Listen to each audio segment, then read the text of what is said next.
When you are wanting to set up a survey in CLA, there are a couple of steps that are involved. This session is going to cover the first step. If you click on Modules and you click on Surveys, the survey screen is going to open. The top left-hand grid is going to display all your active surveys that are currently set up within this environment. This drop-down list over here will allow you to filter out your expired surveys or your pending surveys if the survey you are looking for is in the past or due to start in the future. This top grid on the right-hand side is where you are going to set up the shell of your survey. It's basically where you are going to define the introduction, the conclusion, the title, who must receive it, when must they receive it, etc. It is what I refer to as the shell of the survey, and that can be done using a wizard. By clicking on Create Wizard, the survey wizard is going to open. It is 11 steps as indicated here on the right. And each step you are going to be required to insert information on. So this first step is the survey title. You need to insert the title of the survey. For this one, I am going to call it Company Communications Evaluation. The title screen will start warning you at 26 characters that it may not preview correctly. So if you have selected a larger font type or a larger font size, it may not fit. I know that this one does. Once you have inserted your title, you click on Next. It warns you that you've exceeded the recommended number of characters. It's fine, you click on OK. Step 2 is the survey introduction. This is the first screen that your user is going to see before proceeding to the first question. This is going to tell them about the survey, how many questions, how long it should take, anything that you would like your end user to know before proceeding with the survey. My one is going to be your feedback is important to us. Please take the time to complete.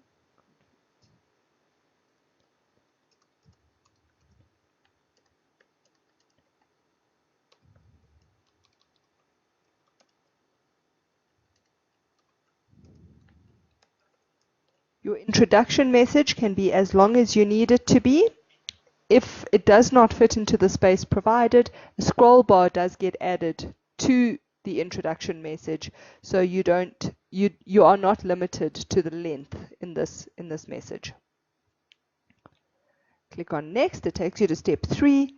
This is your conclusion screen. This is the final page that your end user will see before submitting their survey results or their survey responses.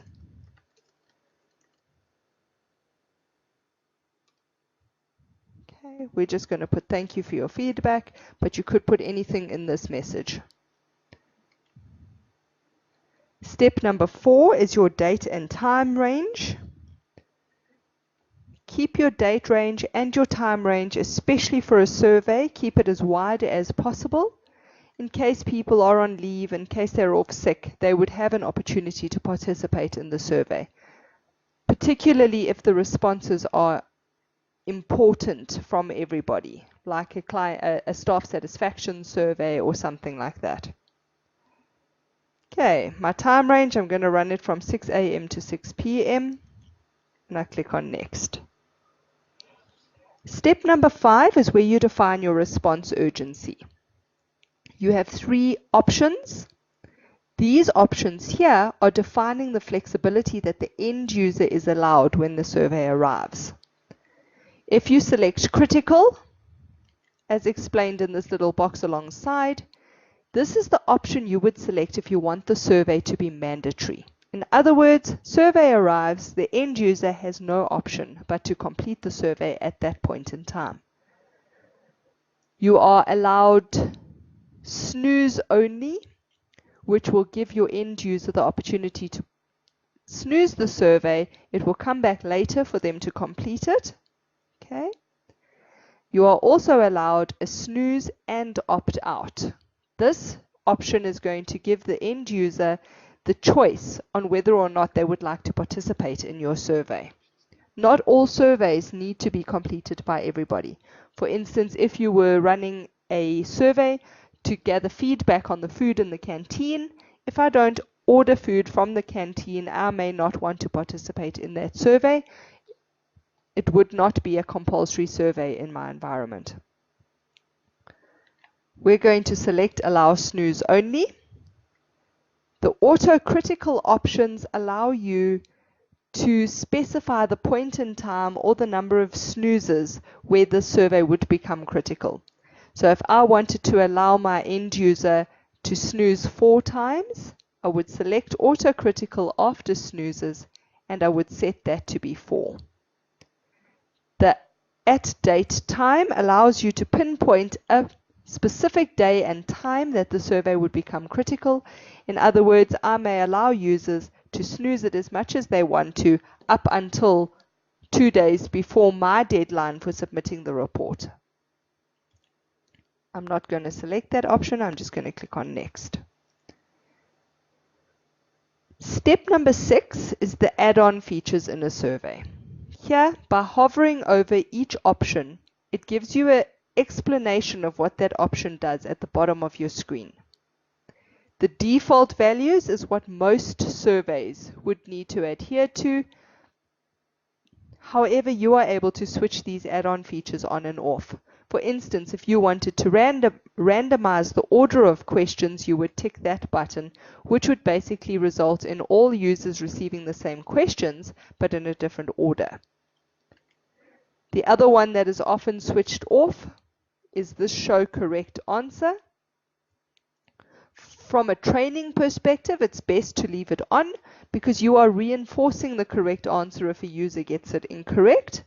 However, if you don't want users to share answers with one another, you would be able to switch that off. You select the add-on features that are applicable to your survey and click on Next. Your survey skin, it does give you the formats that are recommended here. It has to be a bitmap file and it has to be 485 by 600 pixels in dimension. This survey skin, for this survey are going to use the default skin, which is the one packaged with your CLA tool.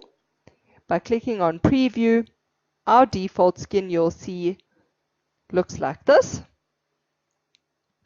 If you are wanting to use a custom skin, you would have a drop-down list available to select that skin from. If you are wanting to know how to upload a custom skin, please refer to the video on uploading custom survey skins. For this one, we're going to use the default. Step number 8 is your delivery method. Deliver via pop-up is your most commonly used because your pop-up is tracked.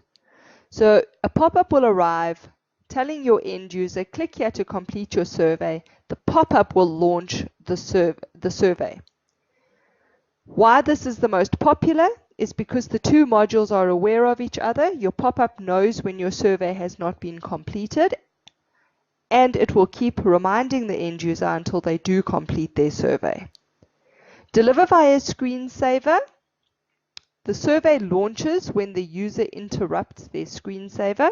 So any screensaver sequence launches on my PC. I've walked away from my desk. When I get back and I interrupt my screensaver, the survey will launch at that point. Your screensaver is not trackable, which is why it is not my preferred method. Deliver via ticker. As well, currently your ticker does not launch on your desktop itself. It launches from your screensaver. So when your screensaver is running, the ticker is running with it. If you interrupt your screensaver, the ticker interrupts as well. Deliver via widget only. Your widget is your end user software that can be found by your end user in this location over here. By double clicking onto it in your system tray, your widget will open and you will need to physically go and launch the survey from your widget. This is putting in failure points, just like how sending out a survey via email puts in failure points. It gives your end user an excuse not to do your survey, which is why your pop-up is probably your best delivery method. If I go to step 9, it's your targeting screen. We are going to target the CLA All Users group, but you would select your users or your groups.